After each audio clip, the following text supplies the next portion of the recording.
Hello and welcome to Stop Doing That, a podcast about people and things who, in one way or another, we had to tell that it's time to stop. I am your host, Andrea, pronouns she and her, and with me is John. Hello. Chuck Norris is fucking dead.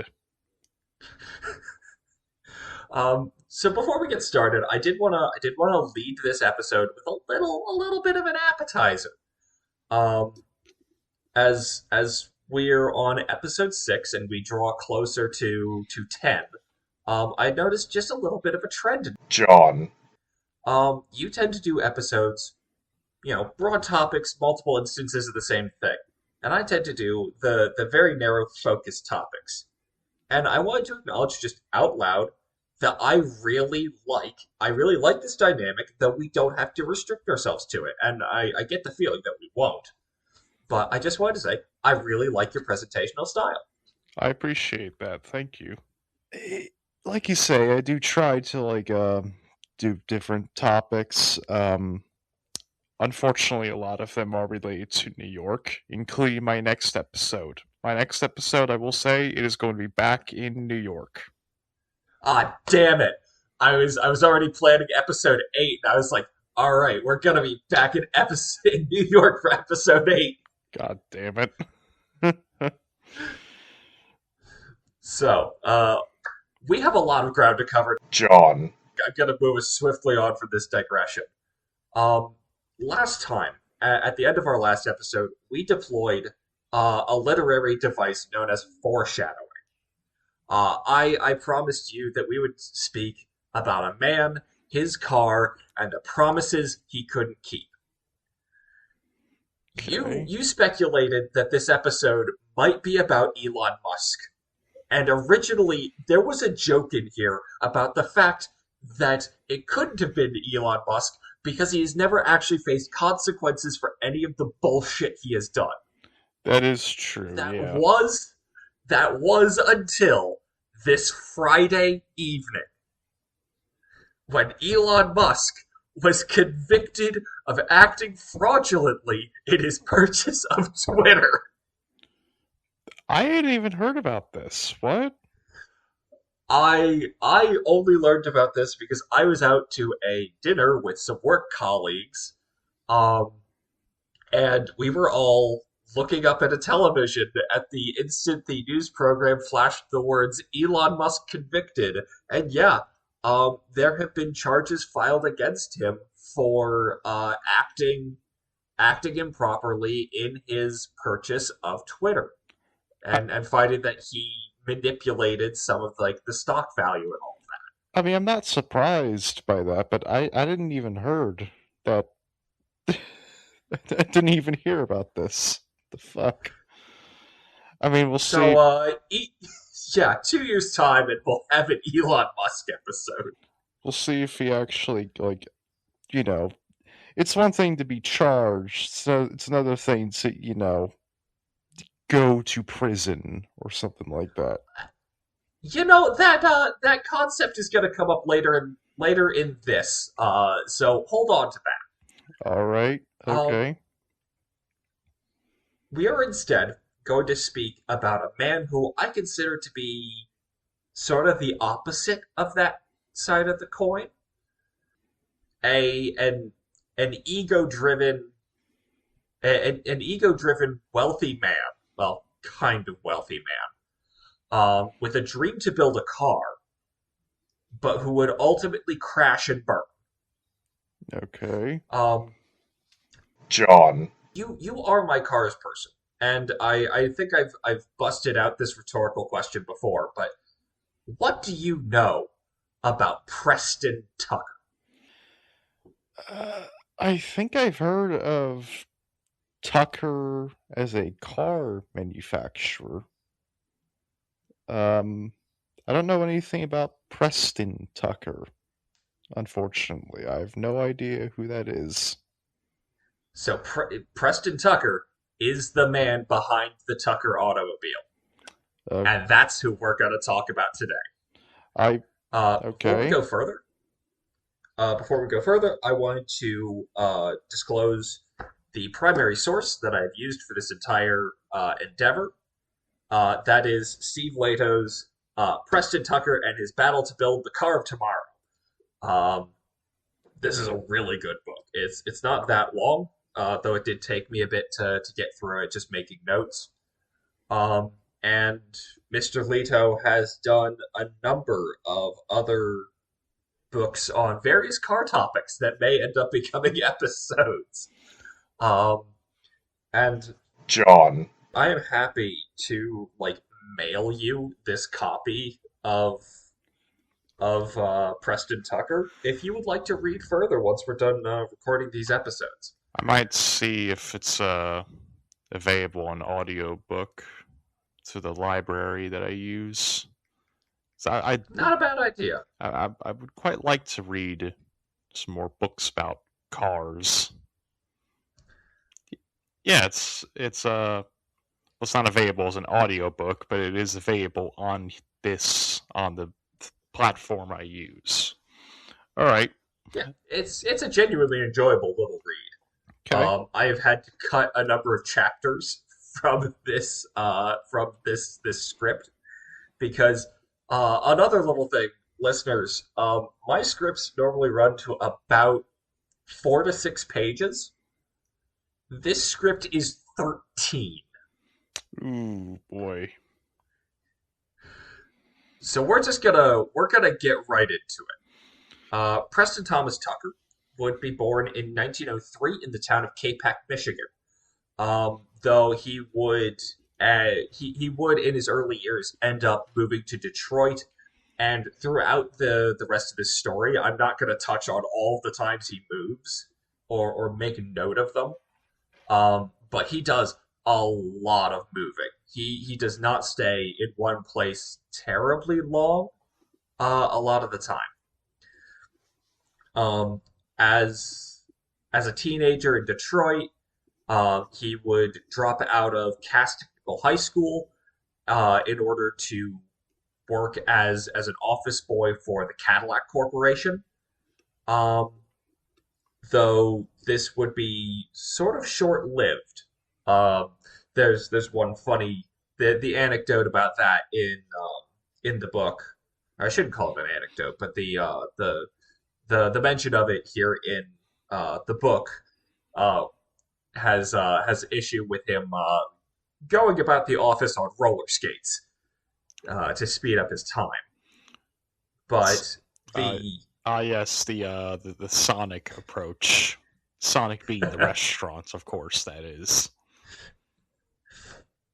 but he would end up using the money he'd made working for Cadillac as a way to really start pursuing his interest in cars. Um, it'd be around this time that he would purchase his first car, actually, an Overland touring car. I have a picture of it here in the script. We don't know the exact model, but it was likely very similar to like one of the 1912 models. Um, as it was noted, he did all of this around the First World War. Back in those days, and people talk about today that cars kind of all look the same. In the 1910s, they did look the same. I mean, they're all just the same Admittedly car. true. They're all the same car. Um, and this is really where Preston Tucker would show some of his strengths. He was a phenomenal negotiator, a phenomenal salesman. In that he managed to like negotiate the owner of that Overland down to about $300 for the car, which is about $7,500 today. I wish a Um, new car cost that much. That'd be fantastic. uh, Tucker would drive the car for about a year before selling it for a little bit of profit. Um, he would then take that profit and use it to buy a different car. And he's began this pattern of flipping cars for profit. He became, a used car salesman. Really? But Yeah, as in, he would use the cars rather than the people he'd buy them from. That's interesting. Yeah, he would buy the car, drive it for a bit, fix up any problems, and then sell it again. Um, and this sort of venture in car flipping um, would end along with his graduation from high school, as his family is his really him and his single mother would move from central Detroit out into the suburb of Lincoln Park. Um, he would briefly join the Lincoln Park Police Department, not for really any love of law enforcement, but because they let him ride around on a motorcycle. This is during Prohibition years, so they're really near to the border, and that meant that those wily Canadians were trying to bring booze into our very respectable Christian nation. Yeah, just like but back in those days, just really the notion of freedom hadn't caught on in America. It was about, no, you can't do this, you can't do that, you can't, uh, like, Next, they'll next they'll tell a girl she can't be transgender. yeah, it's just like there's no. You have to do everything because the way that the book from four, I don't know how many thousands of years ago said has to About be two and a done. half thousand. Yeah. And interestingly enough, unlike today, where police departments grab sort of, the dregs of anyone who's left in the high school graduating class, uh, who couldn't make it into the army. Um, when Preston's mother informed the Lincoln Park Police Department that her son was actually only 19 at the time, they very promptly booted him off of the force. Huh. Yeah, that wouldn't happen today. That would not happen today. No way. They would just say, Well, 19, good enough. You can abuse people. so now down one job and up one marriage to uh his wife Vera, who this is her only mention in this episode. She's really not in this story outside of the fact that she'll be showing up for this one paragraph. Um, he would now also cross paths with everyone's favorite automotive anti-Semite, as I have written him into this script. He goes to work for Henry Ford.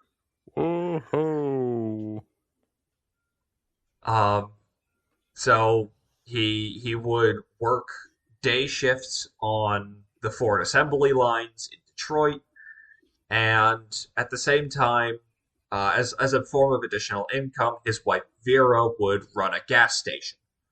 Um, Tucker would also now take this chance to try selling new cars. This would not be at the gas station. He would actually commute some distance to the next city over to sell Studebakers. And he found that he actually did this really well. Um, so this sort of time on the assembly line was really quite backbreaking for him. He didn't enjoy it. Nobody did. Um, and once Preston was 21, he rejoined the Lincoln Park Police Department. Um, though he would not make it through the winter. At that time, the cars used by the LPPD did not have heaters in them. But Preston was a cop. He had access to the city's like the city works garage to get various tools and things, and that's where he would end up finding a blowtorch oh and cutting God, a hole in the firewall of his car that's a stupid idea. so that hot air from the engine could flow directly into the cabin. Oh God. Now, of It's course, the LPPD promptly booted him once again. he tried so hard and got so far, but in the end, it didn't even matter. So his second stint as a cop taught him that perhaps law enforcement was not for him, and Preston would actually remember all of that car selling he had done, and sort of the people who had given him the ability to do that, and he would end up moving to Buffalo, New York, to pursue that line of work further. It's in this time that he's just selling cars, and on the weekends he gets into motorsports. Oh boy. Specifically, he would make trips down to Indianapolis and the Indianapolis Motor Speedway. That's a long haul from New York to Indianapolis. Uh, But for a man that loves his car, yeah, yeah, I guess.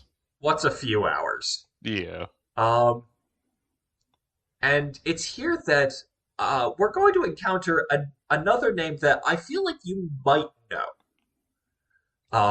Because I know that you are a race cars person. And that is true. Um, That is true. and you are very much an Indianapolis person. That is true. Yeah, I've been a fan of IndyCar racing for many, many years. In fact, I wrote a whole book about how things went so horribly wrong with IndyCar in the 90s and 2000s and 2010s and even into the 2020s. Um, yeah, that was to say the least, it's a series that has a lot of history, and a lot of it's not great. So this is where we meet one of like the original big names of Indy, and that is Harry Miller. Yeah, I Um, don't know who that is. oh, then do I get to introduce to you a man whose image I have included here in the script notes. I'm looking at him. Um, I'm looking yeah, at he him. looks like a pervert. Uh, He looks a bit like who's the guy who owns Curious George? I don't. Are we talking about like the intellectual rights owner or The guy with the the yellow actual hat. person? The guy with the yellow hat. I think he is just the man with the yellow hat. Something like that. Yeah. Yeah, he kind of does. I saw that and I was just like, man, this guy looks like a pervert. He kind of Um, does. yeah, listeners, I know you can't see the image, but it is the most generic white guy with the shittiest little mustache in the world. Um, it's like if you put like if you ran like Hercule Poirot on like the high cycle in the dryer and he shrank. Oh, Hastings, how could you do this to me? So Miller himself was not a driver, but he was a designer and an engineer. Um, and he would be the one who would like dramatically set the rules of what were early IndyCar. Um, and when when this happened, like when Indianapolis set the rules and said that you could have an engine larger than 3 liters, Harry built a dominant 3 liter. When they dropped it to two, he did it again, and he kept winning. Yeah, back in those days, they didn't really have. I mean, there were rules, but they were not many. There were not many of them.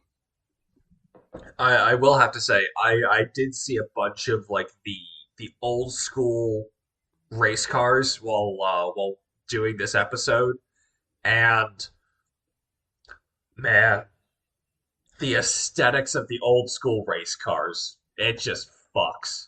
Yeah, no rear wings, no front wings, no downforce, no big tires, not even really brakes, so to speak. Just no seatbelts. You're just sitting in Just a cocoon, just a coffin. just living and dying on the speedway. Um, but with Preston as a salesman and Miller as a designer, the two would once again, and I reintroduced to this story, the king of the American automotive anti-Semites, Henry Ford. Oh boy. Um, they would convince Ford to pitch in $75,000 into the effort to build a new race car that they swore would be dominant at the Indy 500.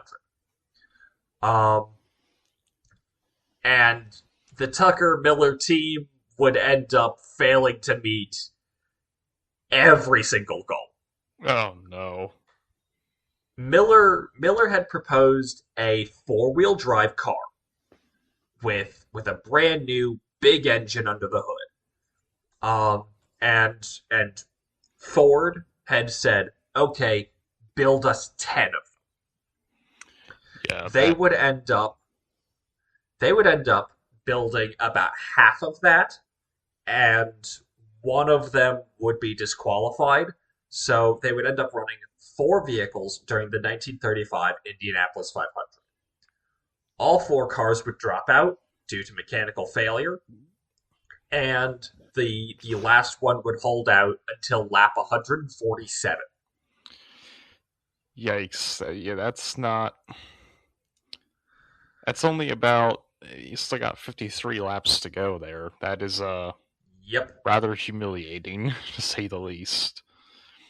This failure, and this is where I suspected you might know this guy.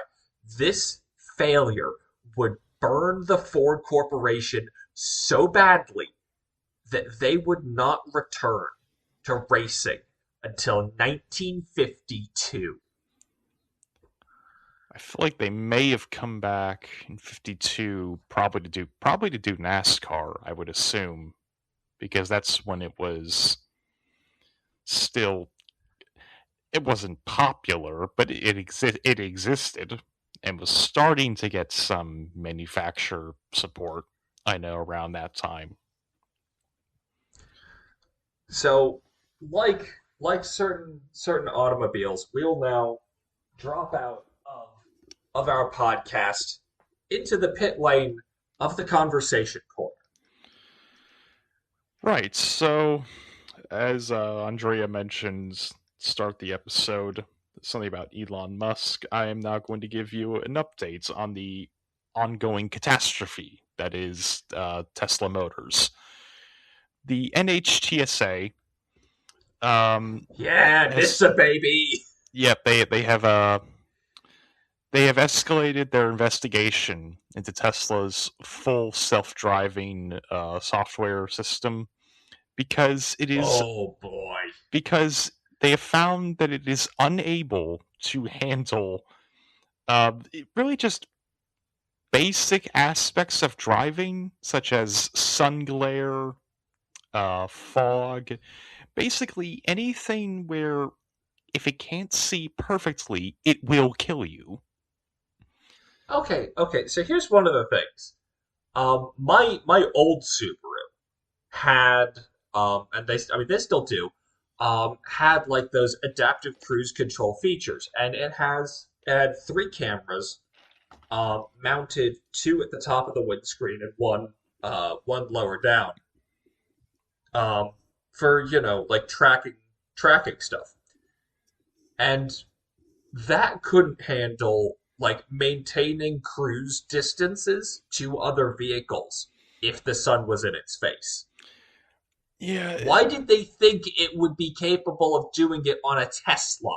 I don't know. Also, it's apparently part of the what the NHTSA is saying is that they've accused Tesla of possibly underreporting crashes related to this whole thing. These crashes have killed people, by the way. I was gonna say, yeah. Oh, what you mean to tell me that cases where people have been found liable or have been found dead because of these cars, underreported. Oh, no way. But this whole thing has kind of made me think, do you actually really want a self-driving car at this point? Because here's the thing. Not The thing not is, particularly. yeah, because the thing is, they told us that I've heard before that with a self-driving car, you still should be paying attention just in case something goes wrong to grab the wheel. If that's the thing, what's the point then? If I'm going to have a self-driving car, what I want people to do is put it on the self-driving mode so it can take me to where I need to go, and I can use that time to, I don't know, play my Steam Deck or something, play more Power Wash Okay, Simulator. so what we're saying is that we want a vehicle that is going to move along a set path to a destination, and that you do not need any control over to get it from point A to point B. What I think you're saying you want is a train. You want a train. Yeah, but that's communism, you know. Don't you know? Because then you're talking about public transports, and that is a Yeah, deeply it's right. It's communist right idea. there in the name. Public transport. Yes, exactly. Uh, But It's where all the cute women are. yeah, exactly. The thing is just again it, that's exactly the reason why it's stupid. Because if I want a vehicle that I don't have to control that will take me from point A to point B, we got trains for that, or buses even. It be, and it seems like with these vehicles, you can't even do that. You have to keep paying attention, and at that point, if I have to keep paying attention, I might as well just drive the car. This is yeah. So I will touch on our other Elon topic of the episode. So a 9-person jury found after a 3-week trial that started on March 2nd, and about 4 days of deliberation, that Musk was liable for misleading investors in his deal to buy Twitter. Um, the the whole thing is still a little up in the air as to what charges will be handed down and what punishments will actually be faced. Um, so we'll see what happens. I get the But feeling right now, I get a feeling huh? whatever punishments they are going to be pretty minimal. Yeah, I don't get the feeling that this is gonna be like trial of the century, but uh considering that, Elon Musk is notorious for just unhinging his jaw and saying the dumbest thing possible, I get the feeling that it wasn't that hard to bring everything against him. Yeah, I mean they should probably I don't know, force him to sell Twitter or maybe even throw him in prison. But that would be very communist to do something like that. You would set a very bad. Yeah, It would set a very bad precedence, you know. So they're just gonna give him a fine of some amount of money that is like nothing to him, probably. most likely. And we'll have to continue having to hear him unhinge his jaw and just speak into record things that make no sense. Yeah. Well, things that make no sense, as in him saying, "I never went to Epstein's Islands," and it's like, well, that I mean, yeah, technically you didn't because they didn't, but you sure as fuck tried. So, with that, let us now that all the tires are being reattached and the big Gatorade bottle full of fuel has been shoved into the car, we will now tear out of the pit lane and back into our story. All right. So, the failure by Preston and Miller did didn't really actually slow Tucker down. It did not stop him from being like, I want to build cars, I want to build a thing, and it would be the next year. You will note this was the 1935 Indianapolis 500. That Ooh, yes. yeah, Tucker would see the war on the horizon, and he figured that it was probably about his time to, do something patriotic for the nation and all that. He would set his sights on building a new armored car for the United States Army, Oh boy. or, well, as he would label it, a Tiger tank. When is this So, coming like to when is this coming to War Thunder? frankly, I'm amazed that it isn't in War Thunder. In 1936, Tucker would unveil the Tucker Tiger, a a rear wheel drive armored car that he would insist the U.S. Army just had to see. Um, It and it's reminds where we. me it reminds me of the sort of vehicles that like storm chasers use. The one that like Oh, Retimmer has, it's like a big armored monstrosity that's designed to withstand like the I will once again deploy the the element of foreshadowing in that I may or may not be considering doing an episode on the El Reno tornado and the death of several storm chasers, Oh which were yes. not the Tiv and the Dominator. I was Um, considering actually writing a book about that. Fucking about that whole fucking event. all right, well, I guess it'll be rock paper scissors for who gets who gets to do the episode. So, I mean, like as you said, the the design that Tucker came up with for the Tiger, it's really like it looks like something that you would expect to see in like the jungles of Vietnam, not, in 1936 America. Um, it had sloping armor plates. It had these large windows made out of bullet resistant glass. Um, and really, were it not for like the design of like the radiator at the front of the vehicle, you would say, oh, that's from like the 60s or maybe even the 70s, Yeah, it and looks not, very modern. yeah, not 1936. Um, but the real kick in this machine was all Miller. He had modified a Packard V12 to Ooh put boy. out 175 horsepower for a 5-ton armored car. Tucker would claim that the Tiger could hit 114 on the highway and about 80 going off road.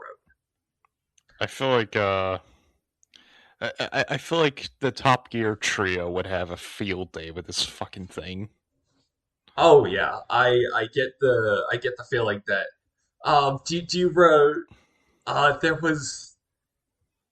there was one segment where they had May and Hammond in a Subaru off-roading, and May pops himself up through the sunroof and he goes, "Oh, I can see everything from up here."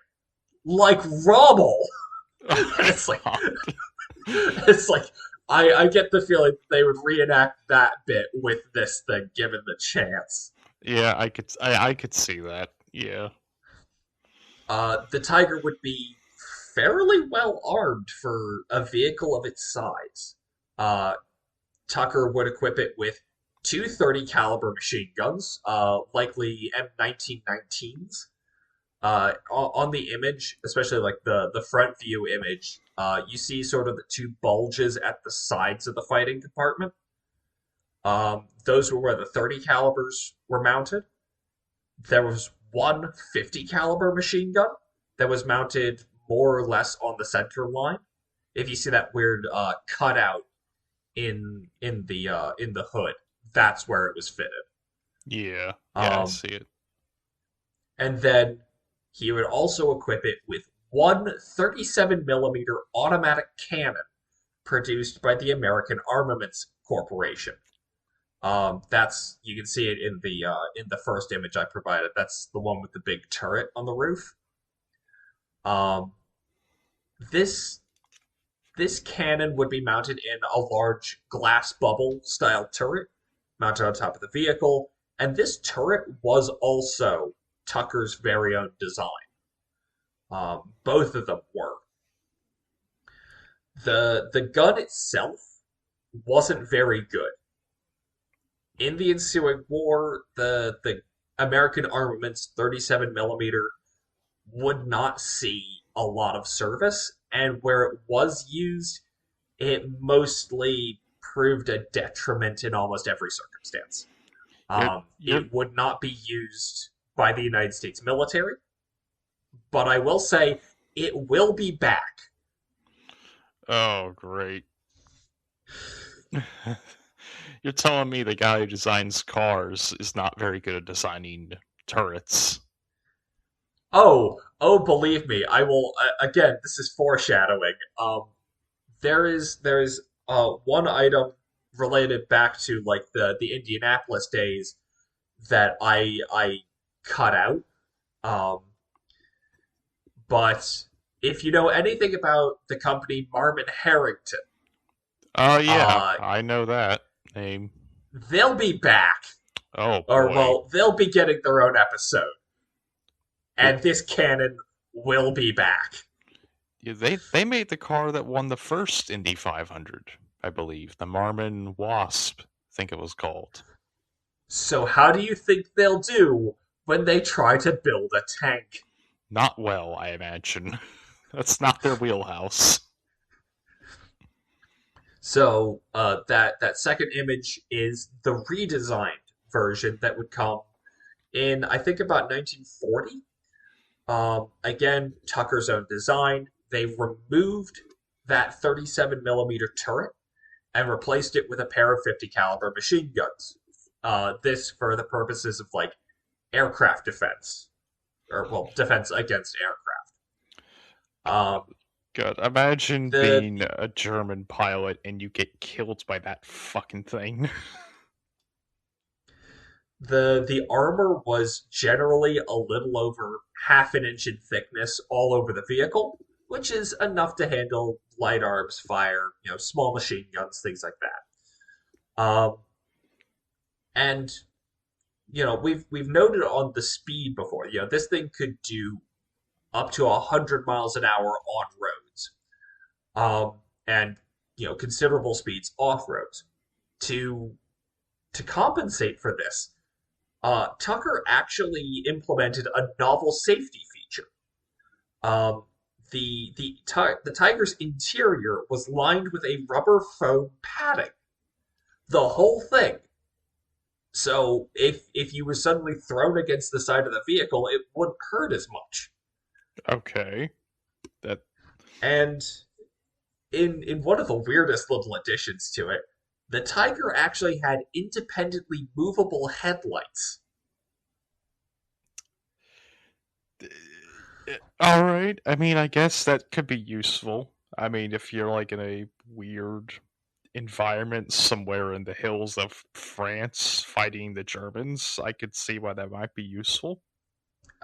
The at Tucker's own insistence and with the support of some of the military men who had just independently come to see the Tiger armored car, it would be taken to Aberdeen Proving Grounds in Maryland for a preliminary evaluation. Um, they were not actually pushing. They weren't going to see that this thing would be actively adopted, but they wanted to see what it could be done, or what it could do.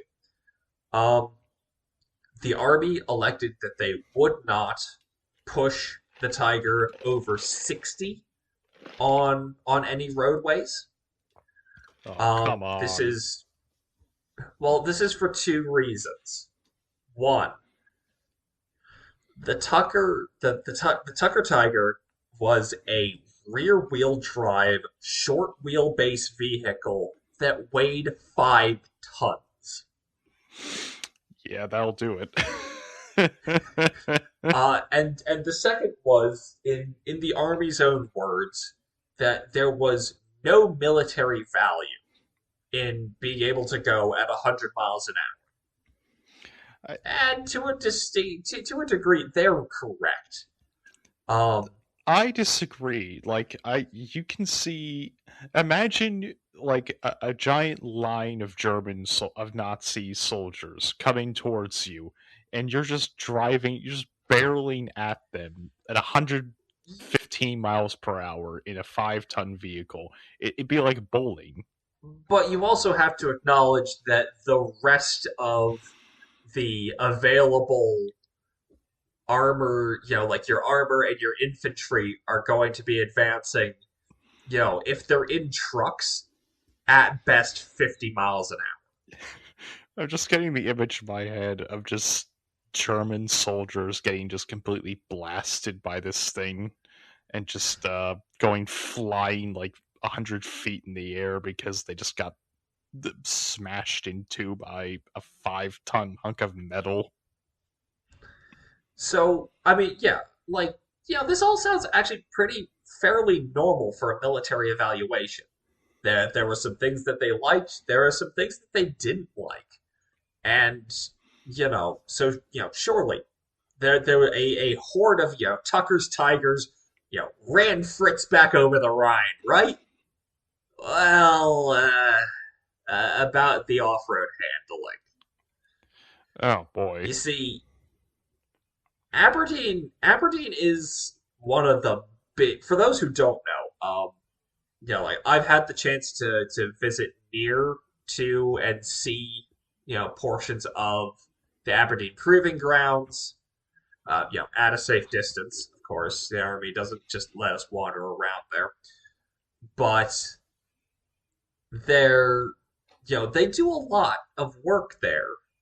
And a lot of that is making sure that vehicles can meet the needs of war. Because you're not always going to be fighting conflicts on hard roads. In fact, hard roads tend to be the first thing that goes when a war starts. Yeah, it tends to be not the place to fight because, why would you fight there exactly? So Aberdeen has a series of what they would describe as pits that are built to simulate, various field conditions. The first one on the docket was the sand pit. Um, the Tiger was driven into the sand pit for evaluation and immediately proceeded to bog itself down, and it had to be towed out. Yeah, I mean, having a short wheelbase is great for turning, but when it weighs 5 tons and it is sitting on sand. And is rear wheel drive. Oh, yeah, that too. There's a reason why rally cars tend to be either front wheel drive or 4-wheel drive, not usually rear wheel drive. Yeah. So the army testing crew then decided that they'd take like a running start into the sand pit. And the Tucker armored car cleared it easily, in a straight line. Yeah. There are curves in the sand pit, and those curves are kind of a necessity for, combat maneuvering. In their own words, the Army stated, quote, "It was obvious that the unit could not negotiate turns in the sand within the course. This constituted a failure for the Tucker Tiger." Uh, The testing crew, swept the sand out of the Tiger's interior and then drove it over to the mud course. They took one look at the Tucker. They took a look at the mud. Somebody probably threw one of the privates into the mud to test the consistency. And they all looked back at the Tucker again and said, "No." Just give up. Quote, quote, "No attempt was made to drive the unit through the mud course." Ah, The the crew then took the Tucker Tiger around to the next part of the evaluation course, the slopes portion. They took one look at the slopes. They took a look at the Tiger. They dragged one of the privates up to the top of the slopes and shoved him down to, test the consistency of the slope. yeah. Took a look at the Tucker Tiger again and said, "No, we're not about to try and sit a short wheelbase 5-ton armored car on the side of a hill." Well, yeah, but again, maybe you could drive it at the slope at 100 at full speed and go use it like a ramp. Send it just flying through the air. That could probably take out like a German aircraft that's flying low. So, again, in all of this, the army did state that there were things that they liked. Um, the they liked the high speeds. They did actually have some use for that, as the army was making certain experiments um, in like independent reconnaissance vehicles, but they weren't really in a position to utilize it at that moment.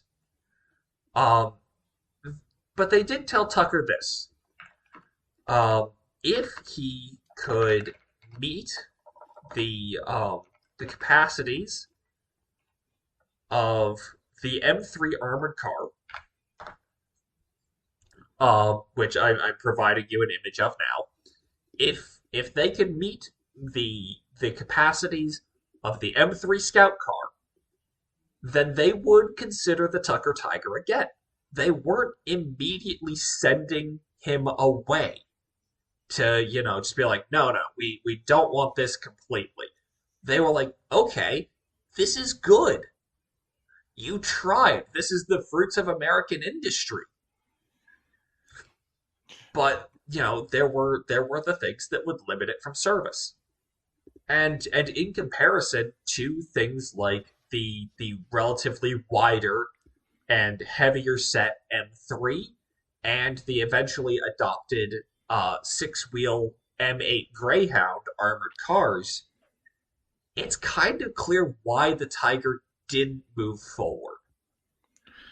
Yeah, because I'm looking at the picture of the M8 Greyhounds, and it looks like it was made by people who were, how do I put this nicely, taking it seriously. Yes, it looks like it was designed by a group of people who said, "Okay, we're designing a combat vehicle and something that, you know, we're expecting people to die Yeah, yeah, in." because like the Tiger kind of it sort of reminds me, weirdly enough, kind of like the Cybertruck, where it's designed just sort of to That is, look ridiculous, but also to like get attention, and yeah, in I theory can to see have it. I can see it. some kind of use, and then it just doesn't do. In the end, they just made a death trap. They just made a. Yeah. Whereas, Um, yeah, Tucker would later claim that um that his armored car had been rejected on grounds of the speed alone. He would do this in an informational movie that he would create in like, I think it was 1948 or 1949. Um, he would also claim that the gun turret, that second one, the machine gun armed one, um, saw extensive service during the war. This is semi sorta kinda true. Um, Tucker would provide the mounting um, to the U.S. government, proposing its use on like the B-17. Um, the U.S. military ended up rejecting that use for it, though they would request that he make certain efforts um, to utilize second image incoming, uh, the turret on the B-18 Bolo, a largely out of date and out of service light bomber that was being used for, coastal patrols and things like that in areas where the US government really wasn't expecting there to be an enemy, much less any reason to use the gun turrets. It looks like a banana. You look like a banana. How dare you? So, but Tucker would end up like running the contract out before the the actual production was available. Um, and really, like as I have it here in the script, it would have, whether it was a success or not, would have just been completely ignored because the U.S. Army Air Force just wasn't using the B-18 for anything of value. Um, Tucker would also claim use of the turret on naval vessels. This is a little more wishy-washy. Um, During the war, Tucker had gone to work for Andrew Higgins, the designer and manufacturer of the 78-foot Higgins patrol torpedo boat and the more infamous Higgins landing craft. The one with the big, the front door just drops off and you get Saving Private Ryan. Yeah. Um, that it's a little more unclear as to whether or not the Tucker turret did actually see any use on them. There are a number of late war production boats that seem to use a Tucker style turret that fits those 250 caliber machine guns, but it's really not too clear if these are actual Tucker turrets. Um, like I said, in that movie that Tucker created, they show footage of these patrol boats, and it seems to be that it was the Tucker turret, but I can't find any corroborating evidence on this. Hmm. I will say this guy sounds like he's a bit of a ungrateful asshole. Because it's sort of like the U.S. military. It seems like was kind of being nice to him, saying, hey, look, you did a good job. This is a good effort. You just some things you gotta clear up. A couple things, a few things you need to deal with. And then he's just like, no, fuck you. My vehicle is awesome. Like, Yeah, is I that mean, that's you is that tend to see accurate? that in. I mean, you tend to see that in other certain egotistical maniacs. I have no Uh, idea what you're talking Cough, about. cough, cough, cough, cave submarine, cough, cough, pedophile claims. But as we're approaching time, this is where we are going to end Preston Tucker Part One, and so everything up to this point has taken, it's taken a couple of decades to for it all to happen. Next time, we are going to hit everything in about 4 years, and it's gonna get wild. So I hope that you will join us next time for Preston Tucker Part 2. I've been Andrea, I've been John. and thank you for joining us on Stop Doing That.